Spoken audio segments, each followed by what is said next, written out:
আমরা সবাই সবটা সবার কাছে আশা করতে পারি না, কারণ প্রতিটা মানুষ আলাদা, তাদের অঙ্গভঙ্গি আলাদা, তাদের কথাবার্তা আলাদা, তাদের চিন্তা ভাবনা আলাদা, প্রতিটা মানুষের মনুষ্যত্ব আলাদা, বিবেক আলাদা।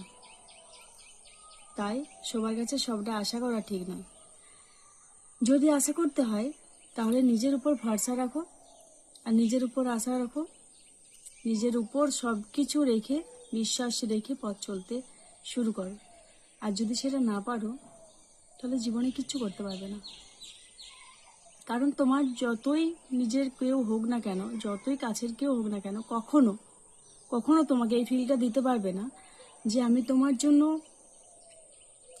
সব কিছু ছাড়িয়ে তোমার জন্য আছি, বা সে তোমার জন্য সবটা দিয়ে করতে পারবে, কখনো পারবে না। এদিক থেকে এদিক হলেই শেষ। তাই নিজের উপর ভরসা রাখতে শেখো।